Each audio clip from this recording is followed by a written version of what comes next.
માતાજી મિત્રો, હર હર મહાદેવ। કાળી ચૌદસના રાત્રે 11 વાગે જો ભાવપૂર્વક પ્રયોગ કરવામાં આવે તો સાક્ષાત હનુમાનજીના દર્શન થશે। સાથે સાથે હનુમાનજીની અંબી દ્રષ્ટિ આપણા પરિવાર ઉપર બની રહેશે। તો આપણે વિગતવાર જાણકારી જાણીએ કે કાળી ચૌદસના રાત્રે એવું શું કરશું જેથી કરીને હનુમાનજીના દર્શન થશે। સાથે સાથે આપણા ઘરની આદિ વ્યાધિ ઉપાધિ પણ ટળી જશે। કાળી ચૌદસના રાત્રે 9 વાગે મહાકાળી માતાનો નિવેદ કરવામાં આવે છે। એવી જ રીતે કાળી ચૌદસના દિવસે ભૈરવ દાદાની સાધના પણ કરવામાં આવે છે। પણ આપણે આજે જાણીએ કે કાળી ચૌદસના રાત્રે 11 વાગે જો ભાવપૂર્વક, ફરીથી સાંભળજો, જો ભાવપૂર્વક કાળી ચૌદસના રાત્રે જો પ્રયોગ કરવામાં આવે તો હનુમાનજીના દર્શન થશે। તો આપણે જાણીએ કે શું કરશું।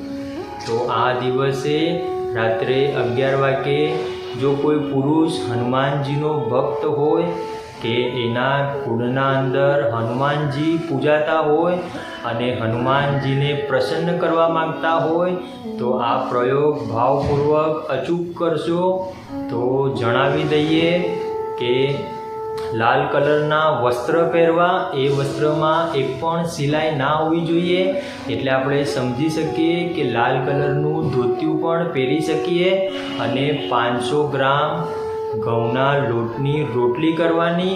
યાદ રહે, એ લોટના અંદર મીઠું નહીં નાખવાનું, એના અંદર ઘી અને ગોળ નાખવાનો અને હનુમાનજીનો મળીદો બનાવવાનો અને ભાવપૂર્વક 11 વાગે જો હનુમાનજીના સામે પ્રસાદી કરવામાં આવે, ભાવપૂર્વક જો પ્રાર્થના કરવામાં આવે તો 21 દિવસના અંદર હનુમાનજીના સાક્ષાત દર્શન થઈ જશે। એવું તમે અમૃત બાબાની મસાણી મેરડી માતાના પ્રવચનમાં સાંભળ્યું છે। માળીએ તો ત્યાં સુધી કીધું કે આ પ્રયોગ જો ભાવપૂર્વક કરશે તો હનુમાનજીના સાથે સાથે અમૃત બાપાની મસાણી મેરડી પણ દર્શન આપશે। તો આપણે જાણી શકીએ કે કાળી ચૌદસના રાત્રે આપણે પણ ભાવપૂર્વક આવો પ્રયોગ કરીને હનુમાનજીના આશીર્વાદ પ્રાપ્ત કરશું। જો તમે અમારી ચેનલમાં નવા હોય તો ચેનલને સબસ્ક્રાઈબ કરી વિડીયોને લાઈક કરવાનું ના ભૂલતા। ત્યાં સુધી જય માતાજી મિત્રો, રાજી રહેજો।